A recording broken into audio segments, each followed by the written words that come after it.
As a lawyer, there is sometimes a very good correlation between law and politics, because from political decisions determines many things about us. For example, just the price of unga or the price of fuel, healthcare, whatever. It's political decisions that make it. So I get disappointed when people say that, oh, politics is dirty. Politics can never be dirty, because it's from political decisions that actually you can either live your life comfortably, like right now.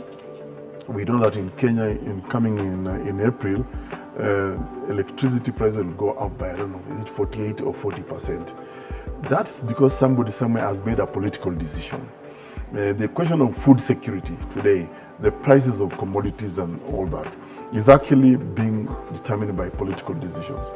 So I was inspired by people like Mandela, Martin Luther King Jr., Malcolm X, when they challenge the status quo.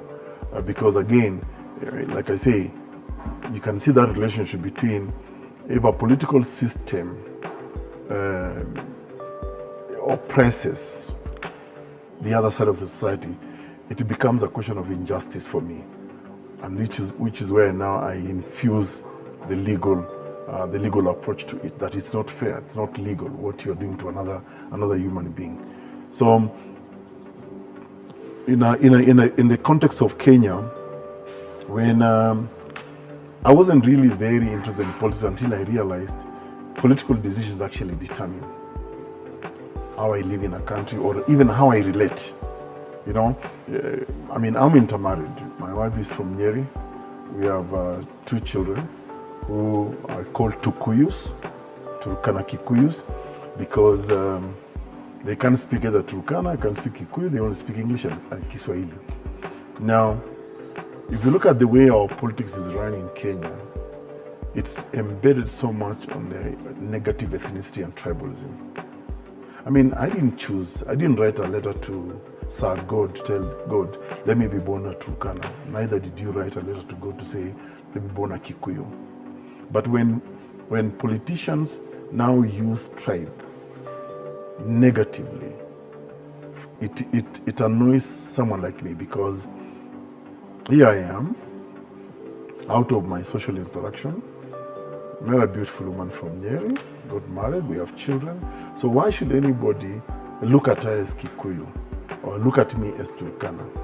So partly I got involved in politics because I want to correct those societal wrongs. I want to shatter those myths. And this is what drove me into starting my own political party, the Third Way Alliance Kenya.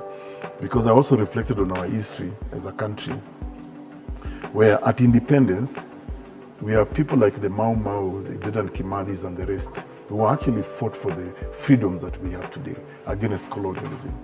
But somewhere along the way, I believe they were betrayed. So the people who took over the reins of government, leadership, all of a sudden, for example, in central Kenya, and I know this is a very unpopular example to use, the same people actually, you see, the agitation for our independence as a country started on the question of land. And therefore, we're talking about central Kenya. But as soon as people from central Kenya took over the reins of leadership, they started displacing their own people. That's how you find Kikuyus in Mpeketoni, in Molo, and all the problems that are associated with it today.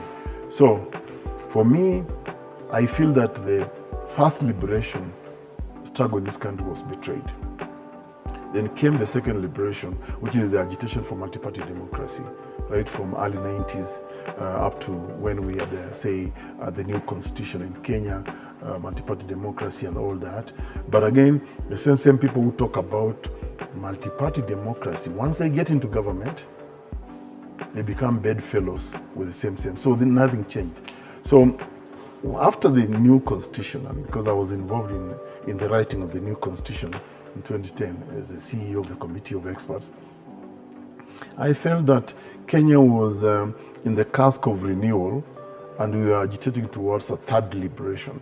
And this third liberation requires transformative leadership, a leadership that will truly live to the aspirations of what Kenyans have said they want in the new constitution. For example, right from just Article 1, that says that all sovereign authority vests in the people of Kenya.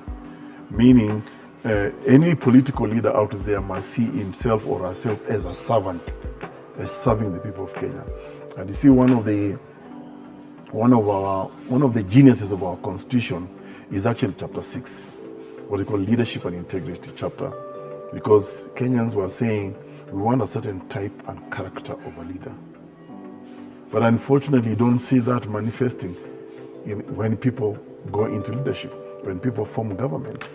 You know, Kenyan leadership, political leadership has been commercialized.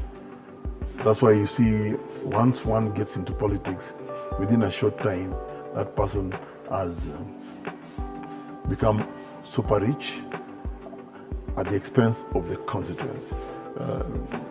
Money has become a factor in our politics.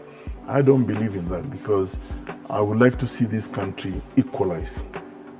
So that if I come from, say, Kapedo, and you come from Gatundu, yeah, all of us should enjoy services in equal measure. And that's what can actually make us Kenyans and build a nation state. Otherwise, today as we speak, I think we are just a conglomeration of ethnic identities. We're just the 44 tribes of Kenya pretend to be a nation, but we are not. Because nationhood has to have some level of common good that cascades to every part and region of the country.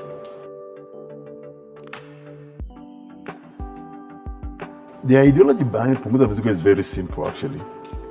It's based on the fact that what really is our priority as a country? Do we need a large government? So the idea is to reduce the cost of governance. But more specifically, we propose what we call the World Development Fund. And the World Development Fund was going to be a unit of accelerating development in each and every part of the Republic. And it was flowing from Article 6 of our Constitution, which is about devolved government.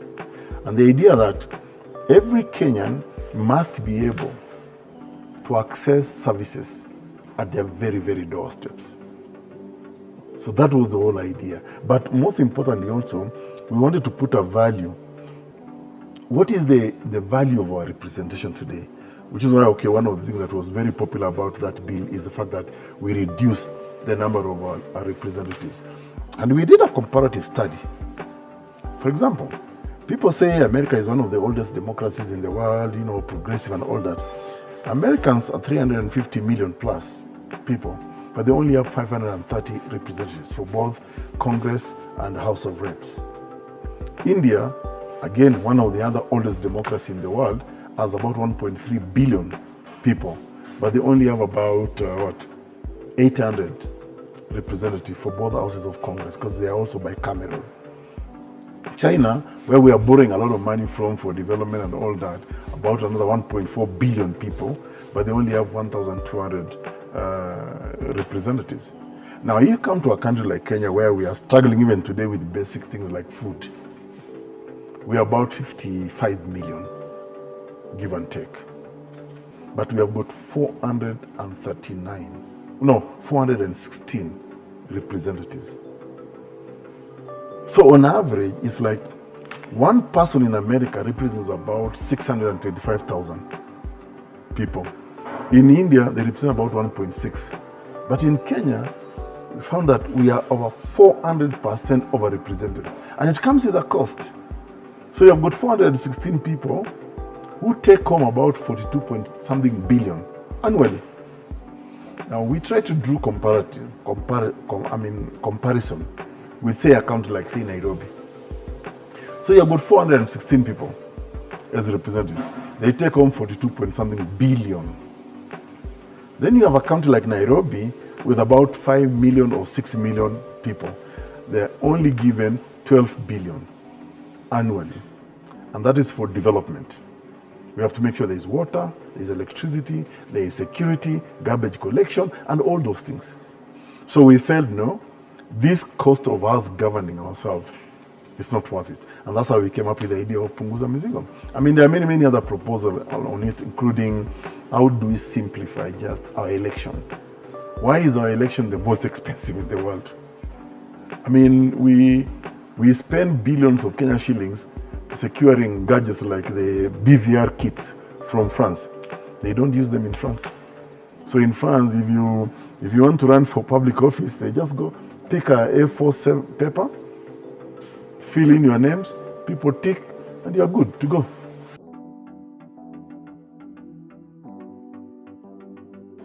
People ask me every day to reintroduce it. But I've been a bit cautious about rushing to introduce it, because I want Kenyans to actually have a reflection, introspection, and say, okay, do we actually want this project and will we support it? Because see, last time what happened with this project, the project didn't really fail in my view, because one, it had the backing of 1.2 million Kenyans, which is a constitutional threshold. But it was also the people's representatives, the MCAs, who were bribed, and everybody now knows they were given on average 250,000 or 200 by the then regime, particularly Uhuru Kenyatta and Raila Odinga, because they were promoting what is called BBI, the Building Bridges Initiative, and therefore they were seeing Punguza Mizigo as stealing the political thunder from them. And that's part of the reason why it takes me to another different angle. It's like, okay, who really is the enemy of the people of Kenya? I think it's the political leadership in this country.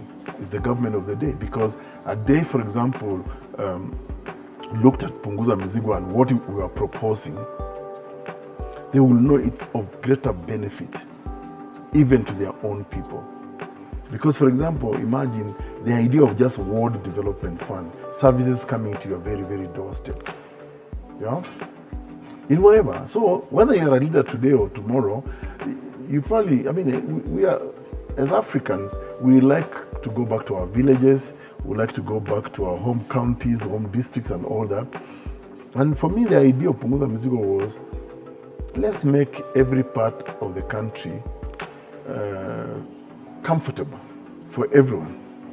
And so when these people just saw it as a political idea, and because you see, part of the problem we have in Kenya is that there are people who have some sense of entitlement, that if it is not them who will initiate an idea, nobody else should initiate an idea.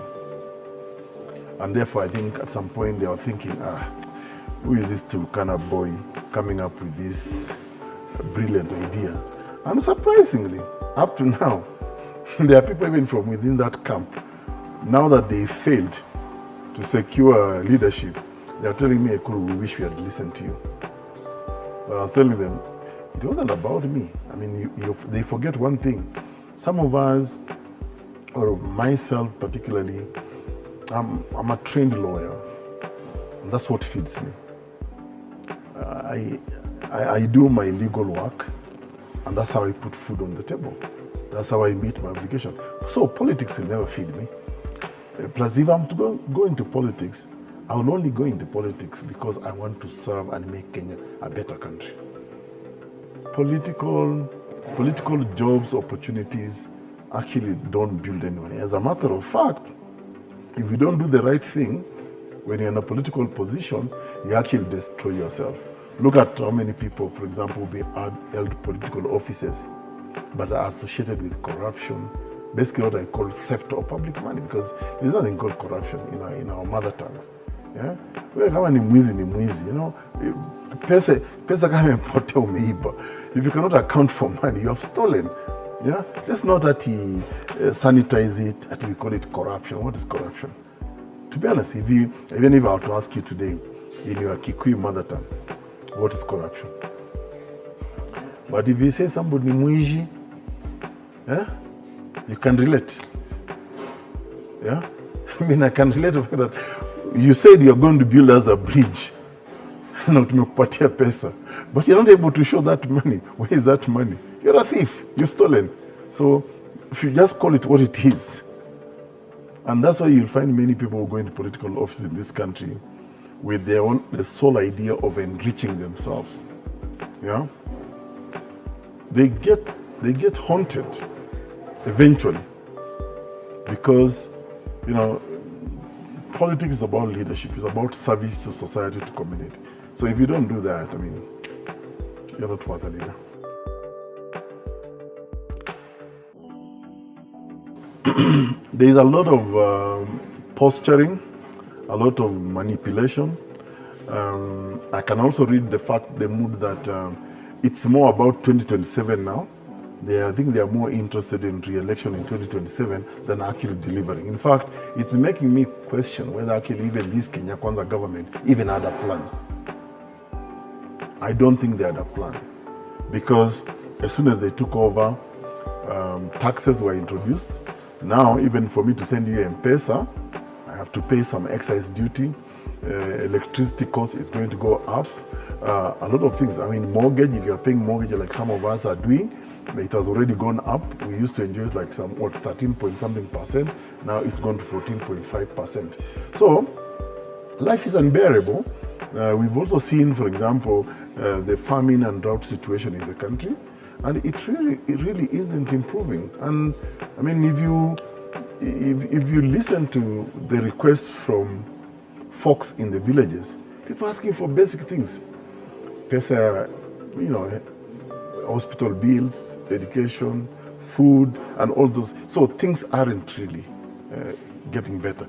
But as I keep saying, we'll give this government the benefit of doubt, but it has to be a very reasonable time frame within which we have to begin to point out their mistakes. And I don't care whether I supported this government or not supported it. It's the government of the day, and we have expectation. My plans are very simple, that I hope I can really be able to bring together a critical mass of Kenyans who can look at issues. We discuss issues, not the kind of thing I'm seeing right now from the Azimio orphans, where all they are thinking about is, let's push William Ruto out of government and all that. That's rubbish. This man was declared winner. His election was challenged in the Supreme Court. Supreme Court pronounced him, confirmed him. He was sworn in publicly. We know it. So this idea of saying that we will push this government to resign, unless they are failing. I mean, I would like to be able to see a conversation around real issues in the country. For example, how do we ensure there is food security to each and every part of this republic? How do we ensure, I come from Kapedo, and in Kapedo, all we hear, cattle rustling. Again, there's really nothing called cattle rustling. In law, that's robbery with violence.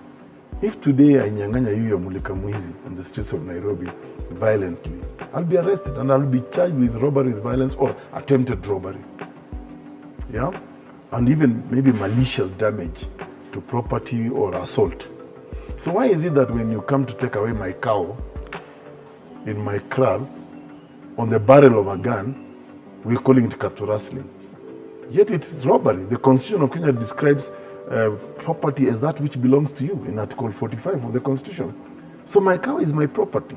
So you come and take it forcefully, using a gun and violently, and you're not charging me with robbery with violence. You're probably even assaulted, you've caused murder, manslaughter, you've damaged property.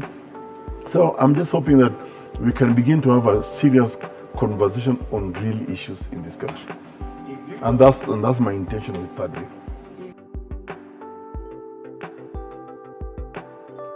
There's one thing that I'm very passionate about, because I do believe Kenya is a very rich country, rich nation. Every county in this country has an economic opportunity that can transform those countries. So one, I'll focus on exploiting economic opportunity in all the 47 counties of Kenya. Okay? There's a big opportunity for everyone. Look, for example, I'll just give you an example. Turkana, where I come from, we have got the largest desert lake in the world. We have not exploited it. We have not even advertised to say that this is the cradle of humankind. So we have a coastline of 540 kilometers, because the Turkana is 270 kilometers long and 50 kilometers wide. So if you look at that coastline, 540, not a single tourism expedition happens there. Number two, I will end theft of public money. For me, people have to go to jail.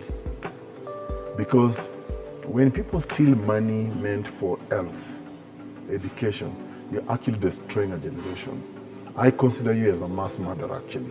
Because when you steal money for health, for medicine, you have denied how many people made medicine, blood transfusion, bed, whatever. So, if I fix those two things, the economy of this country will. Because I know Kenya has a very well trained, educated populace. And it's just the fact that government has not really facilitated an enabling environment, even for investors. I mean, I give advice on international consultants, and they'll tell you point blank, your country is beautiful, it has all the opportunity. Unfortunately, corruption in government and outside government is actually killing every opportunity. We had the opportunity to assemble Volkswagen in this country. But because some greedy government minister wanted, I think 30 or 40%, they moved to Ethiopia. We had an opportunity to build what is called the Mara Funds, inspired by the fact that Mara is one of the 7 wonders of the world. I mean, you see tourists come here every July to September to just see the migration. And this guy's investor came with an idea of the Mara Fund, which was going to sell globally. But because some greedy government officer wanted 50%, they went to Rwanda. And many other opportunities. Oil was discovered in Turkana. You will think the Northern Frontier District has nothing. Oil was discovered in Turkana. Why are we not even localized? Do a local refinery. Yet we run to countries like, say, the United States of America. We say, oh, Texas is the oil capital of the USA. But because they have localized, they have built that economy. Today, we can finish Tiomin in Kwale, and Kwale can become the capital county of Tiomin mining. There is a lot of gold from Migori, Kakamega, Nandi, all that route. And many others. I can give you many opportunities.